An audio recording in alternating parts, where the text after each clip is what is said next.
السلام علیکم ورحمۃ اللہ وبرکاتہ۔ ناظرین کرام خوش آمدید کہتے ہیں آپ کو۔ دورہ ترجمہ قرآن کا سلسلہ آپ کے علم میں کہ سورۃ البقرہ کا مطالعہ جاری ہے۔ 24واں رکوع ہے، اللہ تعالیٰ کی راہ میں قتال اور انفاق کا تذکرہ آ رہا ہے، اور سورہ البقرہ کی آیت نمبر 193 193 سے مطالعہ ہم شروع کر رہے ہیں۔ قتال کا تذکرہ آیا، اس کا مقصد بیان کیا جا رہا ہے۔ مدنی دور کو ذہن میں رکھیے، مکے کے 13 برس کوئی جنگ نہیں ہوئی، مدنی دور میں بدر کا میدان بھی سجا ہے، اور اس تعلق سے قتال کے بارے میں رہنمائی آ رہی ہے۔ سورہ البقرہ آیت 193۔ اعوذ باللہ من الشیطان الرجیم، بسم اللہ الرحمن الرحیم۔ وَقَاتِلُهُمْ حَتَّى لَا تَكُونَ فِتْنَةٌ، اور تم ان سے جنگ کرو یہاں تک کہ کوئی فتنہ باقی نہ رہے، وَيَكُونَ الدِّينُ لِلَّهِ، اور دین اللہ تعالیٰ کے لیے ہو جائے۔ فتنہ آزمائش کو بھی کہتے ہیں، فتنہ ایسے حالات کہ جہاں بندے کو اپنا ایمان محفوظ رکھنا، ایمان کے تقاضوں پر عمل کرنا مشکل ہو جائے، جیسے کہ مکہ مکرمہ میں مشرکین مکہ نے ایمان والوں پر زندگی کو اجیرن کر دیا تھا۔ تو اس فتنے کو فروغ کرنے، اس کا خاتمہ کرنے کے لیے اور اللہ کے دین کی سربلندی کے لیے اگر جنگ بھی کرنا پڑے تو جنگ کی جائے گی۔ یاد رہے، کسی فرد کو ہم جبر کر کے اسلام میں داخل نہیں کر سکتے۔ کلیئرٹی، البقرہ آیت نمبر 256 میں پڑھ لیں گے، لا اکراہ فی الدین، دین میں کوئی جبر نہیں، لیکن اجتماعی سطح پر اللہ باطل کے جبر کو پسند نہیں کرتا۔ اس جبر کے خاتمے کے لیے اللہ قتال کا حکم دیتا ہے تاکہ باطل کا جبر ختم ہو، اور جو آزاد مرضی سے اسلام قبول کرنا چاہے وہ اسلام کو قبول کرے اور پورے کے پورے دین پر عمل کرنا ممکن ہو۔ یہ ہے اللہ کا کلام جو ہم سے تقاضا کرتا ہے۔ فرمایا کہ ان سے جنگ کرو یہاں تک کہ فتنہ باقی نہ رہے، وَيَكُونَ الدِّينُ لِلَّهِ، اور دین پورے دین اللہ سبحانہ و تعالیٰ کے لیے ہو جائے۔ فَإِنِ انْتَهَوْا فَلَا عُدْوَانَ إِلَّا عَلَى الظَّالِمِينَ، پھر اگر وہ باز آ جائیں تو کسی پر سختی روا نہیں سوائے ظالموں کے۔ محض جنگ برائے جنگ نہیں، باز آ جائیں معاف کر دے گا اللہ سبحانہ و تعالیٰ، توبہ کر کے اسلام قبول کر لیں اللہ رحمت عطا فرما دے گا، اور اگر یہ اسلام کی عبادت سے قبول کر لیں تو پھر ان سے جنگ نہیں کی جائے گی۔ آج تو ہم مسلمانوں پر زندگی اجیرن ہے، دنیا ہمارے فیصلے کر رہی، ظلم و ستم کر رہی، حالانکہ ہمیں ظلم کے خاتمے کے لیے کھڑا ہونے کا حکم دیا گیا ہے۔ فرمایا الشہر الحرام بالشہر الحرام والحرمات قصاص، حرمت والا مہینہ بدلہ ہے حرمت والے مہینے کا، اور حرمتوں کا بدلہ ہے۔ پہلے مقام کی حرمت تھی، بیت اللہ کے پاس، مسجد حرام کے پاس اگر یہ لڑیں تو تمہیں ان سے جنگ کرنے کی اجازت ہے، ادروائز حرمت برقرار رکھو۔ اسی طرح حرمت والے مہینے ہیں، ایک رجب کا مہینہ عربوں میں بھی معروف تھا، اسلام نے جاری رکھا، شریعت محمدی صلی اللہ علیہ وسلم میں اس کو جاری رکھا گیا۔ رجب ہے، ذی قعدہ، ذی الحجہ، محرم، کنزیکٹو 3، یہ 4 مہینے حرمت والے، اس میں جنگ کرنا منع، مگر اگر وہ جنگ پر آئیں تو شریعت نے اس کی اجازت دی ہے۔ والحرمات قصاص، اور حرمتوں کا بدلہ ہے۔ فمن اعتدى علیکم فاعتدوا علیہ بمثل ما اعتدى علیکم، پس جس نے تم پر زیادتی کی تو تم بھی اس سے بدلہ لو جیسا اس نے تم پر زیادتی کا معاملہ کیا، یہ بدلہ لینے کی اجازت ہے۔ واتقوا اللہ واعلموا ان اللہ مع المتقین، اور اللہ تعالیٰ سے ڈرو اور جان لو کہ اللہ سبحانہ و تعالیٰ متقین کے ساتھ ہے۔ بار بار تقوی کا ذکر ہے۔ قتال کے میدان میں بھی تقوی، زیادتی کرنے کی اجازت نہیں ہے۔ یہ دین اتنا پیارا ہے کہ جنگوں کو بھی اس نے آداب سکھا دی ہے۔ اب انفاق کا بیان آ رہا ہے، راہ خدا میں مال خرچ کرنے کا معاملہ، بالخصوص اللہ کے دین کی دعوت اور اللہ کے دین کی سربلندی کے لیے خرچ کرنا۔ وَأَنفِقُوا فِي سَبِيلِ اللَّهِ وَلَا تُلْقُوا بِأَيْدِيكُمْ إِلَى التَّهْلُكَةِ، اور اللہ تعالیٰ کی راہ میں انفاق کرو، یعنی خرچ کرو، اور اپنے آپ کو اپنے ہاتھوں ہلاکت میں مت ڈالو۔ اگر تم دین کے لیے محنت نہیں کرو گے، دین کے لیے خرچ نہیں کرو گے، دین کی دعوت کے لیے، دین کے قیام کی جد و جہد کے لیے، تو باطل غالب آئے گا، باطل غالب آئے گا، تم ہلاکت میں مبتلا ہو جاؤ گے، ایمان بچانا بھی مشکل ہو جائے گا۔ تو خرچ کرو راہ خدا میں دین کی دعوت اور دین کے قیام کی جد و جہد کے لیے۔ وَأَحْسِنُوا، اور عمدگی کے ساتھ نیکی کرو، إِنَّ اللَّهَ يُحِبُّ الْمُحْسِنِينَ، بے شک اللہ محسنین کو، عمدگی کے ساتھ عمل کرنے والوں کو پسند فرماتا ہے۔ اب حج اور عمرے کا تذکرہ آ رہا ہے، اسی لیے عرض کیا تھا عبادات کا ذکر بھی، معاملات کا ذکر بھی، قتال کا ذکر بھی، انفاق کا ذکر بھی بار بار اس مقام پر آ رہا ہے۔ وَأَتِمُّوا الْحَجَّ وَالْعُمْرَةَ لِلَّهِ، اور پورا کرو حج اور عمرہ اللہ کے لیے۔ کس کے لیے حج ادا کرتے ہیں؟ اللہ کے لیے۔ تو حاجی صاحب کہلوانے کا شوق نہیں ہونا چاہیے، نمازی صاحب کہلواتے کبھی ہم رمضانی صاحب کہلواتے نہیں، حاجی صاحب کہلوانے کا شوق کیوں ہے؟ اللہ کے لیے پورا کرو، اخلاص کے بغیر اللہ کے عمل مقبول نہیں ہے۔ وَأَتِمُّوا الْحَجَّ وَالْعُمْرَةَ لِلَّهِ، اور حج اور عمرہ اللہ تعالیٰ کے لیے پورا کرو، اخلاص نیت۔ اب ایک مسئلے کا بیان جس کی تفصیل تفاسیر میں دیکھیے گا، ایک دو بنیادی باتیں عرض کر دیں گے انشاءاللہ۔ فَإِنْ أُحْصِرْتُمْ فَمَا اسْتَيْسَرَ مِنَ الْهَدْيِ، پھر اگر تم روک لیے جاؤ تو جو قربانی میسر آئے پیش کرو. راستے میں دشمن آ گیا، روک دیے گئے تو جو قربانی میسر آئے پیش کرو. وَلَا تَحْلِقُوا رُؤُوسَكُمْ حَتَّى يَبْلُغَ الْهَدْيُ مَحِلَّهُ، اور اپنے سروں کو نہ منڈانا یہاں تک کہ قربانی اپنے مقام پر پہنچ جائے. احناف کی رائے ہے کہ حدود حرم میں وہ قربانی پیش ہوگی. فمن كان منكم مريضا او به اذى من راسه ففدية من صيام او صدقة او نسك، پھر جو کوئی تم میں سے بیمار ہو یا اس کے سر میں تکلیف ہو تو وہ بدلہ دے، یعنی فدیہ دے روزے سے یا صدقے سے یا قربانی سے. مراد یہ کہ مجبوری ایسی آ گئی، بیماری وغیرہ کی وجہ سے سر منڈانا پڑ گیا، جو ہے بال صاف کرانا، تو اس کو روزے رکھنے ہوں گے فدیے کے طور پر 3، یا اس کو صدقہ دینا ہوگا، مراد 6 مسکینوں کو کھانا کھلانا، یا اسے قربانی پیش کرنی ہوگی، مراد ایک بکری رائے خدا میں پیش کرنی ہوگی. فَإِذَا أَمِنْتُمْ، پس جب تم حالت امن میں ہو، روٹین کا معاملہ. پچھلی بات جو تھی وہ احصار یعنی روک لیا گیا، اس کا تذکرہ تھا. فَمَن تَمَتَّعَ بِالْعُمْرَةِ إِلَى الْحَجِّ فَمَا اسْتَيْسَرَ مِنَ الْهَدْيِ، تو جو کہ تم میں سے فائدہ اٹھائے حج کے ساتھ عمرہ ملا کر تو اسے جو قربانی میسر آئے وہ پیش کرے. اس کو عام طور پر ہم حج تمتع میں سمجھتے ہیں نا، یعنی ہم پاکستان سے جاتے مثال کے طور پر، دنیا کے اور ملکوں سے بھی جا کر بندہ عمرہ ادا کرتا ہے، احرام کھول دیتا ہے، حج کے دنوں میں احرام باندھتا ہے اور پھر حج ادا کرتا ہے. ایک ہی سفر میں 2 باتیں جمع کر لی تو شکرانے کے طور پر اللہ کی راہ میں قربانی پیش کی جاتی. یہی حج قران والوں کو کرنا ہوتا ہے، بس وہ احرام نہیں کھولتے. باقی مسائل کی تفصیل تفاسیر میں دیکھ لیجئے گا، ابھی اس کا موقع نہیں ہے. تو جو حج اور عمرے کو ملا لے تو اسے جو قربانی میسر آئے وہ شکرانے کے طور پر دم یعنی خون بہائے، یعنی قربانی پیش کرے. اب اگر یہ کسی کے پاس طاقت نہ ہو، جو حرم کی حدود سے باہر سے لوگ آئیں، تو فرمایا فَمَن لَّمْ يَجِدْ فَصِيَامُ 3 أَيَّامٍ فِي الْحَجِّ و7 إِذَا رَجَعْتُمْ، پھر جو نہ پائے یعنی اس کی قدرت کہ وہ دم شکر ادا کرے، قربانی پیش کرے، اگر جو یہ نہ پائے تو وہ روزہ رکھ لے 3 دن کے حج کے ایام میں اور 7 جب کہ تم واپس لوٹو، یعنی عرفہ تک، یہ عرفہ سے قبل تک کہہ لیجئے کہ 3 دن کے روزے وہاں رکھے اور باقی جب اپنے وطن واپس آئے تو 7 روزے رکھ لے. تِلْكَ عَشَرَةٌ کاملہ، یہ 10 پورے ہو گئے، یہ 10 روزے رکھنے ہوں گے. مگر کس کو؟ ذَلِكَ لِمَن لَّمْ يَكُنْ أَهْلُهُ حَاضِرِ الْمَسْجِدِ الْحَرَامِ، یہ اس کے لیے جس کے گھر والے مسجد حرام کے پاس موجود نہ ہوں، باہر سے آنے والوں کے لیے. مزید تفصیل کہاں دیکھیں گے آپ انشاءاللہ، تفاسیر میں مسائل کا یہ موقع نہیں ہے. وَاتَّقُوا اللَّهَ وَاعْلَمُوا أَنَّ اللَّهَ شَدِيدُ الْعِقَابِ، اور تم اللہ تعالیٰ سے ڈرو اور جان لو کہ اللہ تعالیٰ سخت عذاب دینے والا ہے. یہ شریعت کے احکامات ہیں، عبادات سے متعلق بھی، ان میں کمی کوتاہی کا معاملہ کرو تو اللہ تعالیٰ کی پکڑ بڑی سخت ہے. اس حوالے سے بھی حساسیت کی ضرورت ہے. ناظرین کرام معاف کیجیے گا، اور امید ہے آپ اس بات کا ہمیں مارجن دیں گے. بہرحال مسلسل یہ بیان کا سلسلہ 2.5 گھنٹے کا کم و بیش ہوتا ہے، تو اس کا مارجن امید ہے کہ آپ ہمیں ضرور دیں گے انشاءاللہ. الحج اشہر معلومات، حج کے مہینے مقرر ہیں. کیا مطلب؟ بڑا دلچسپ مسئلہ ہے کہ اگر کوئی شوال کے مہینے سے حج کے ارادے سے احرام باندھنا چاہے تو باندھ سکتا ہے. پابندیاں بہت ہوں گی، مسئلہ ایسے ہیں، عام طور پر ایسا کیا نہیں جاتا، لیکن یہ جو بتایا گیا الحج اشہر معلومات، حج کے مہینے تو معلوم اور مقرر ہیں. اس کی مزید تفصیل تفاسیر میں دیکھیے گا کہ شوال کے مہینے سے بھی کوئی چاہے تو حج کے ارادے سے احرام باندھ سکتا ہے. فمن فرض فیہن الحج فلا رفث ولا فسوق ولا جدال فی الحج، پس جس نے ان مہینوں میں حج کو اپنے اوپر لازم کر لیا، ارادہ کر لیا، تیاری کر لی، تو نہ وہ شہوت کا معاملہ کرے. حالت احرام میں تو زوجین کا تعلق بھی جائز نہیں، اور ایسی باتیں کرنا کہ وہ خیال بیدار ہو یہ بھی درست نہیں. تو جو اپنے اوپر ان مہینوں میں حج کو لازم کر لے تو نہ وہ شہوت کا معاملہ کرے، نہ نافرمانی کا کام کرے، نہ جھگڑے کا کام کرے. فی الحج، حج میں علماء فرماتے بندہ حج پر جائے نا تو غصے کو 3 کی 3 طلاقیں دے کر جائے، غصے کو 3 طلاقیں دے کر جائے. بڑے مواقع آتے ہیں، اپنے حج کو سنبھالنا ہے اور اعمال کی حفاظت کرنی ہے، نہ شہوت کا معاملہ، نہ نافرمانی کی بات، نہ جھگڑا کرنا ہے حج میں.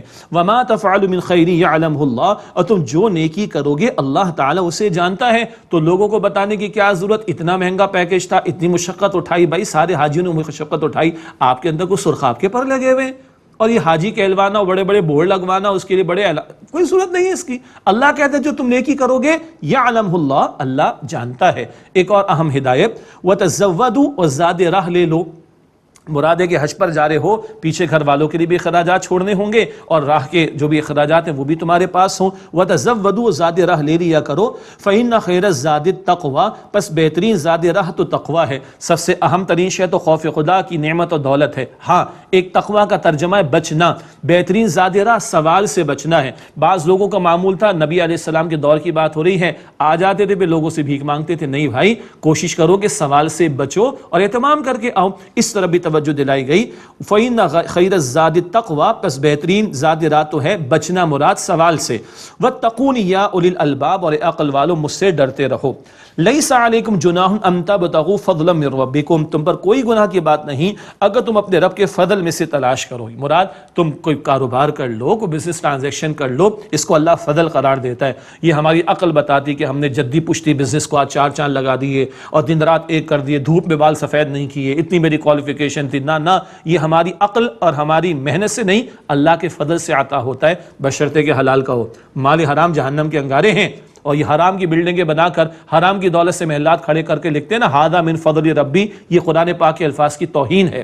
حلال سے میرے وہ اللہ کا فضل ہے، فضل میرا کمال نہیں۔ اللہ فرماتے تم پر کوئی حرج کی بات نہیں اگر تم اپنے رب کے فضل میں سے تلاش کرو۔ ہاں، بندہ حج پر گیا، شاپنگ کر لے، کوئی خریداری کر لے، منع نہیں، مگر مقصود شاپنگ نہ بن جائے، مقصود تجارت نہ بن جائے، کر لو، کوئی حرج نہیں، ممانعت نہیں ہے۔ فَإِذَا أَفَضْتُم مِّنْ اچھا، اور ہاں، شاپنگ ہے اور خریداری وغیرہ اور تجارت وغیرہ، حج کے اعمال اس سے متاثر نہ ہو جائیں، روح متاثر نہ ہو جائیں، اس بات کا خیال رکھنا ہے۔ ایک اور مسئلہ جو قریش کا مسئلہ تھا ان کو سمجھایا جا رہا ہے، فَإِذَا أَفَضْتُم مِّنْ عَرَفَاتٍ فَاذْكُرُوا اللَّهَ عِندَ الْمَشْعَرِ الْحَرَامِ، پھر جب تم عرفات سے لوٹو تو اللہ کو یاد کرو مشعر حرام کے نزدیک، یعنی مزدلفہ میں۔ 9 ذی الحجہ، اللہ ہم سب کو عطا فرمائے، الحج عرفہ، عرفہ کا میدان، وہاں کی حاضری، غروب کا معاملہ ہو گیا، چلو یہاں سے باہر نکلو، شاباش، اور مزدلفہ جاؤ، مغرب عشاء ملا کر ادا کرو، وہ مشعر حرام، وہاں پر اللہ کا ذکر کرنے کی تعلیم۔ وَاذْكُرُوهُ كَمَا هَدَاكُمْ، اور اللہ کا ذکر کرو جیسے اللہ نے تمہیں ہدایت دی۔ کیسے دی؟ محمد مصطفیٰ علیہ السلام کے ذریعے، سنت کی اہمیت۔ وَإِن كُنتُم مِّن قَبْلِهِ لَمِنَ الضَّالِّينَ، اور یقیناً اس سے پہلے تم ناواقف لوگوں میں سے تھے، تمہیں پتہ نہیں تھا۔ اللہ نے قرآن دیا، اللہ نے صاحب قرآن صلی اللہ علیہ وسلم کے ذریعے رہنمائی عطا فرمائی۔ ثم افیضوا من حیث افاض الناس، پھر تم لوٹو جہاں سے دیگر لوگ لوٹتے ہیں۔ واستغفروا اللہ، اور اللہ سے بخشش مانگو۔ ان اللہ غفور رحیم، بے شک اللہ بہت بخشنے والا، نہایت رحم فرمانے والا ہے۔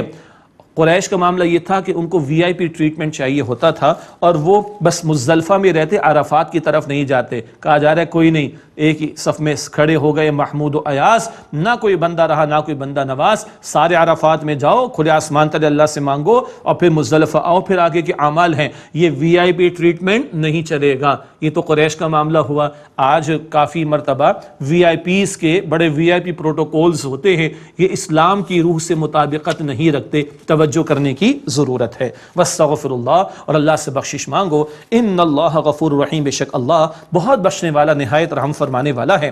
فَإِذَا قَضَيْتُم مَّنَاسِكَكُمْ فَاذْكُرُوا اللَّهَ كَذِكْرِكُمْ آبَاءَكُمْ أَوْ أَشَدَّ ذِكْرًا، پس جب تم حج کے مناسک کو ادا کر چکو تو اللہ تعالیٰ کا ذکر کرو جیسے تم اپنے باپ دادا کا ذکر کرتے تھے، یا اس سے بھی کئی زیادہ ذکر کرو۔ عبادت مکمل ہو رہی ہے، اس کے بعد بھی ذکر جاری رہے گا، نمازوں کے بعد بھی، جمعے کے بعد بھی، روزے کے بعد بھی، رمضان کے بعد بھی، اور حج کے بعد بھی اللہ کا ذکر نہیں بھولنا۔ وہ باپ دادا کے قصے کہانیاں بیان کرتے تھے، کہا جا رہا ہے کہ اللہ کا ذکر کرو، اللہ کو یاد کرو۔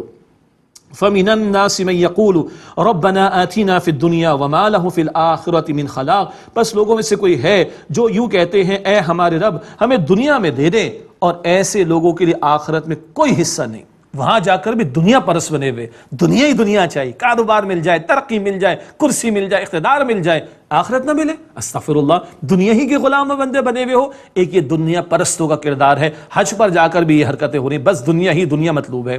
اس کے برعکس بہتر طرز عمل کیا ہے، مناسب رویہ کیا ہے؟ وَمِنْهُمْ مَن يَقُولُ رَبَّنَا آتِنَا فِي الدُّنْيَا حَسَنَةً، اور ان میں سے وہ ہے جو یہ کہتے ہیں، اے ہمارے رب ہمیں دنیا میں بھلائی عطا فرما، وَفِي الْآخِرَةِ حَسَنَةً، اور ہمیں آخرت میں بھلائی عطا فرما، وَقِنَا عَذَابَ النَّارِ، اور ہمیں آگ کے عذاب سے بچا لے۔ اللہ مجھے آپ کو، ہم سب کو جہنم کی آگ سے محفوظ فرما دے۔ یہ ہے متوازن رویہ۔ حسنہ بڑا پیارا لفظ ہے، بڑا گہرا لفظ ہے، ساری بھلائیاں اس میں آ جاتی، دنیا کی بھی حسنہ اور آخرت کی بھی حسنہ مانگی جا رہی ہے، اور جہنم کی آگ سے بچنے کی دعا کی جا رہی ہے۔ یہ بہترین لوگ ہیں، لیکن محض دعا کافی نہیں، محنت بھی کرنی ہے، عمل بھی کرنا ہے۔ چنانچہ آگے فرمایا اولئک لہم نصیب مما کسبوا، یہ وہ لوگ ہیں ان کے لیے حصہ اس میں سے ہوگا جو انہوں نے کمائی کی۔ کس کی کمائی کی؟ اعمال کی کمائی کی۔ واللہ سریع الحساب، اور اللہ تعالیٰ جلد حساب لینے والا ہے۔ اللہ تعالیٰ ہم سب کے حساب کو آسان فرمائے۔ یہ بڑی جامع دعا، دنیا کی بھلائی آخرت کی بھلائی، لیکن عمل میں بھی پیش قدمی کرنی ہے۔ اللہ ہمیں اس کی توفیق عطا فرمائے۔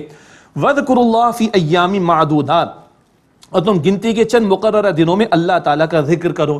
قرآن پاک خاموش ہے، وہ مقررہ دن کون سے ہیں؟ سنت رسول نے بتایا صلی اللہ علیہ وسلم۔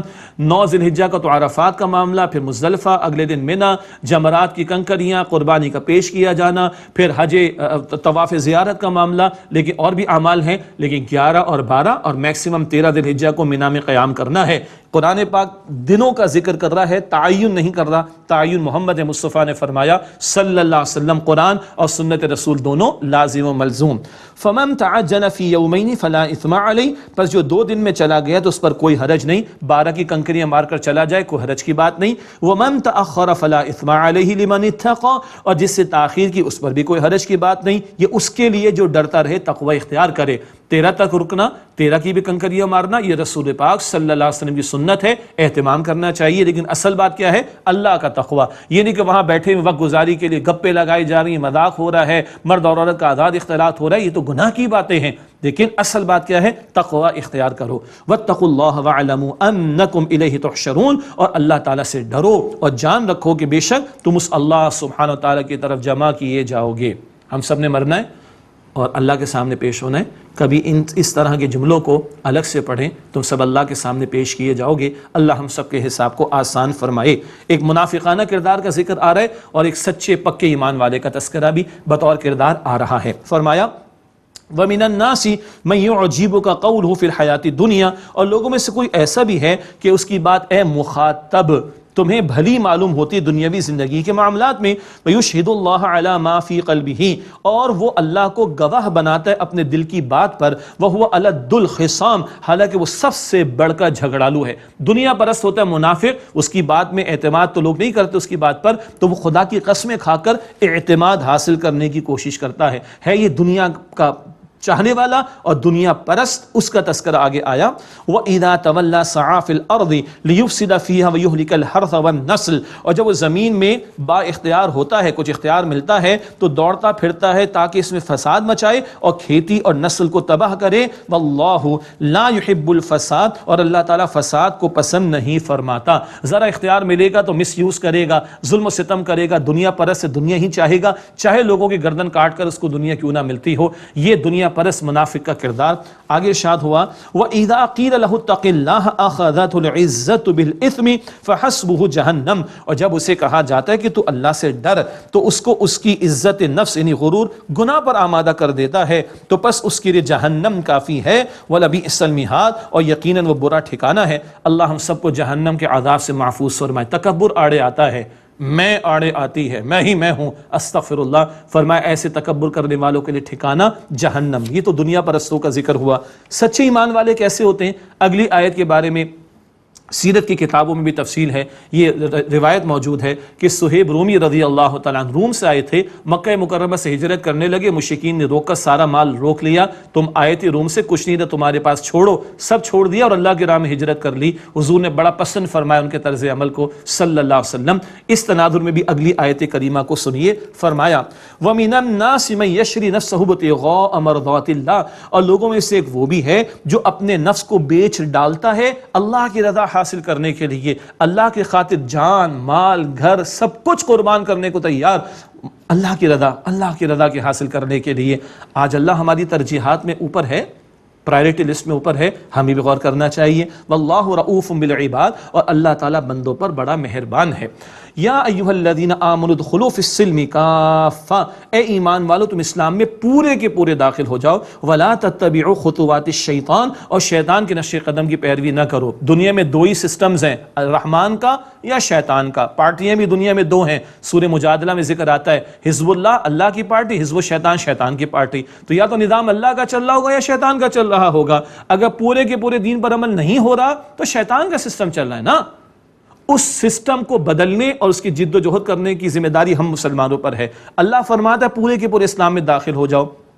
البقرہ آیت نمبر 85 میں ہم نے پڑھا کچھ مانو کچھ نہ مانو، یاد آیا؟ کچھ پر عمل کرو کچھ پر عمل نہ کرو، یہ جزوی اسلام اللہ کے مقبول نہیں، اس کی سزا ہے دنیا میں ذلت اور رسوائی اور قیامت میں شدید عذاب۔ یہاں کہا ادخلوا فی السلم کافہ، اسلام میں پورے کے پورے داخل ہو جاؤ۔ ولا تتبعوا خطوات الشیطان، شیطان کے نقش قدم کی پیروی نہ کرو۔ اسلام ایمانیات بھی سکھاتا ہے، عبادات بھی سکھاتا ہے، معاملات بھی سکھاتا ہے، حقوق العباد بھی سکھاتا ہے، اخلاقیات بھی سکھاتا ہے، مگر اسلام گھر کی زندگی بھی دیتا ہے، معیشت بھی، معاشرت بھی، سیاست بھی، عدالت بھی، ریاست بھی، سب کچھ دیتا ہے، اور یہ پورے پیکج پر عمل کا تقاضا ہم سے۔ یہ اسلامی جمہوریہ پاکستان اس لیے ہم نے حاصل کیا تھا کہ یہاں دین پر عمل کر کے دنیا کے سامنے نمونہ پیش کریں۔ 75 برس سے زیادہ ہو گئے، کدھر ہے وہ اسلام؟ بہت بڑا سوالیہ نشان۔ اگر اس پر عمل نہیں ہو رہا، اس کی کوشش نہیں ہو رہی، تو شیطان کے نقش قدم کی پیروی ہو رہی ہے۔ فرمایا کہ انہ لکم عدو مبین، بے شک وہ تمہارا کھلا دشمن ہے۔ فَإِن زَلَلْتُم مِّن بَعْدِ مَا جَاءَتْكُمُ الْبَيِّنَاتُ، پھر اگر تم اس کے بعد ڈگمگا گئے جبکہ تمہارے پاس واضح احکام آ گئے، فَاعْلَمُوا أَنَّ اللَّهَ عَزِيزٌ حَكِيمٌ، تو جان لو کہ بے شک اللہ غالب ہے، حکمت والا ہے۔ دین کلیئر ہے، حضور قائم کر کے گئے، پورا دین دے کر گئے، غالب فرما کر گئے، تو آج ہمیں احساس کیوں نہیں ہے؟ آج ہمیں کیوں پریشانی نہیں کہ دین مغلوبیت کے دور سے گزرا ہے؟ مراد اس معنی میں کہ دین قائم نہیں ہے، کس بات کا ہمیں انتظار ہے؟ آگے اللہ فرما رہا ہے هل ينظرون الا ان ياتيهم الله في ظلل من الغمام والملائكه وقضي الامر، کیا وہ صرف یہی انتظار کر رہے ہیں کہ اللہ تعالیٰ کا فیصلہ ان کے پاس بادلوں کے سائبانوں میں آ جائے اور فرشتے بھی آ جائیں، وقضي الامر، اور معاملہ چکا دیا جائے؟ کہ اللہ کے عذاب کے فیصلے کا انتظار ہو رہا ہے؟ استغفر اللہ، والى الله ترجع الامور، اور تمام معاملات کا لوٹایا جانا وہ اللہ تعالیٰ ہی کی طرف ہے۔ اللہ کل پوچھے گا تم نے اسلام قبول کیا تھا، پورے اسلام پر عمل کی کوشش کی، محنت کی، دین کو غالب کرنے کی نہیں؟ محمد مصطفیٰ علیہ السلام نے طائف میں اور احد کے میدان میں اپنا خون اطہر پیش کیا، 70 صحابہ کی جانوں کے نذرانے احد کے میدان میں پیش کیے، 259 صحابہ کی جانوں کے نذرانے 23 برس کی جد و جہد کے دوران میں پیش کیے، تم کیا لے کر آئے ہو؟ ہم کیا جواب دیں گے؟ یہ ہمیں سوچنا ہے۔ آگے ارشاد ہوا سل بنی اسرائیل کم آتیناہم من آیت بینہ، پوچھ لیجئے بنی اسرائیل سے ہم نے انہیں کتنی کھلی نشانیاں دی۔ بنی اسرائیل کا تبصرہ تفصیل سے آ چکا، بالخصوص یہود کا، اب ہمیں سمجھایا جا رہا ہے۔ فرمایا وَمَن يُبَدِّلْ نِعْمَةَ اللَّهِ مِن بَعْدِ مَا جَاءَتْهُ فَإِنَّ اللَّهَ شَدِيدُ الْعِقَابِ، اور جو اللہ کی نعمت کو بدل ڈالے اس کے بعد کہ وہ اس کے پاس آ گئی، تو بے شک اللہ سخت عذاب دینے والا ہے۔ انہوں نے اللہ کی کتاب کو پس سے پش ڈالا، جادو ٹونے میں پڑ گئے، پیغمبر کا ساتھ نہ دیا، ذلت اور رسوائی ان کا مقدر بن گئی۔ یاد ہے، اب ہمیں غور کرنا چاہیے، کتاب ہمارے پاس، دین ہمارے پاس، ہم کہیں فراموش تو نہیں کر رہے۔ فرمایا زُيِّنَ لِلَّذِينَ كَفَرُوا الْحَيَاةُ الدُّنْيَا وَيَسْخَرُونَ مِنَ الَّذِينَ آمَنُوا، مزین کر دی گئی ہے کافروں کے لیے دنیا کی زندگی، اور وہ مذاق اڑاتے ان کا جو ایمان لائے۔ وَالَّذِينَ اتَّقَوْا فَوْقَهُمْ يَوْمَ الْقِيَامَةِ، اور جنہوں نے تقوی کی روش اختیار کی وہ قیامت کے دن ان سے بالاتر ہوں گے۔ آج ایمان والوں کو دیکھ کر دنیا پرست مذاق اڑاتے ہو، یہ آخرت کے طلبگار ہیں، یہ کبھی گھر بار کو بھی چھوڑ دیتے ہیں، یہ حرام کو بھی چھوڑ دیتے، دنیا کے مزوں کو چھوڑ دیتے ہیں۔ ظاہر پرست آدمی بے وقوف کہتا ہے منافقین کی طرح ایمان والوں کو، اور مذاق اڑایا جاتا ہے ایمان والوں کا۔ کبھی ان کی نماز کا مذاق اڑایا جاتا ہے، کبھی ان کی بہنوں اور بیٹیوں کے حجاب کا مذاق اڑایا جاتا ہے، کبھی ان کی داڑھی کا مذاق اڑایا جاتا ہے، کبھی ان کا دین کے لیے وقت دینا اس کا مذاق اڑایا جا رہا ہے نا، آج بھی ہو رہا ہے۔ اللہ کہہ رہا ہے کل یہ ایمان والے ان سے بالاتر ہوں گے، اور قرآن پاک میں سورہ مطففین میں ہم پڑھیں گے آخری پارے میں، اللہ ایمان والوں کو موقع دے گا آج تم ان کا مذاق اڑاؤ۔ اللہ اکبر کبیرہ، واللہ یرزق من یشاء بغیر حساب، اور اللہ جسے چاہتا ہے بے حساب رزق عطا فرماتا ہے۔ اللہ ہم سب کو رزق حلال اور طیب بکثرت اپنے فضل سے عطا فرمائے۔ اگلی آیت بھی تیسری طویل آیت ہے، اس کو عنوان دیا گیا آیت الاختلاف، لوگوں میں اختلاف پیدا ہوا اس کا تذکرہ۔ فرمایا کان الناس امۃ واحدہ، لوگ ایک ہی امت تھے، پھر اختلاف ہو گیا لوگوں میں۔ فبعث اللہ النبیین مبشرین ومنذرین، پھر اللہ تعالیٰ نے انبیاء کو بھیجا بشارت دینے والے بنا کر، ڈرانے والے بنا کر، خوشخبری، اور ڈرایا کس کو جائے گا؟ جو اطاعت قبول نہ کریں۔ وانزل معهم الکتاب بالحق، اور اللہ نے ان کے ساتھ کتاب نازل فرمائی حق کے ساتھ، لیحکم بین الناس فیما اختلفوا فیہ، تاکہ لوگوں کے درمیان جس میں انہوں نے اختلاف کیا فیصلہ کر دیں. وَمَا اخْتَلَفَ فِيهِ إِلَّا الَّذِينَ أُوتُوهُ، اور جنہیں کتاب عطا کی گئی انہوں نے اختلاف نہیں کیا مگر مِن بَعْدِ مَا جَاءَتْهُمُ الْبَيِّنَاتُ بَغْيًا بَيْنَهُمْ، اس کے بعد کہ جب ان کے پاس واضح احکام آ گئے آپس کی ضد کی وجہ سے، ارشٹ ڈومینیٹ، زدم زدہ کی وجہ سے، ہمیں بڑا ہونا چاہیے، اس وجہ سے انہوں نے انکار کیا. فَهَدَى اللَّهُ الَّذِينَ آمَنُوا لِمَا اخْتَلَفُوا فِيهِ مِنَ الْحَقِّ بِإِذْنِهِ، پس اللہ تعالیٰ نے اپنے اذن سے ان لوگوں کو ہدایت دی جو ایمان لائے اس سچی بات پر جس میں انہوں نے اختلاف کیا. اس اختلاف کے دوران جو ہدایت کے طلبگار تھے اللہ نے ان کو اپنے اذن سے ہدایت دی. واللہ یہدی من یشاء الی صراط مستقیم، اور اللہ جسے چاہتا ہے سیدھے راستے کی طرف ہدایت عطا فرماتا ہے. اللہ تعالی ہم سب کو صراط مستقیم کی ہدایت عطا فرمائے. اللہ میری آپ کی ہم سب کے تمام مسلمانوں کی مغفرت فرمائے. اللہ تعالی ہم سب کو جہنم سے آزادی عطا فرمائے. اللہ ہم سب کو جنت الفردوس عطا فرمائے. اسی کے ساتھ اجازت چاہتے ہیں.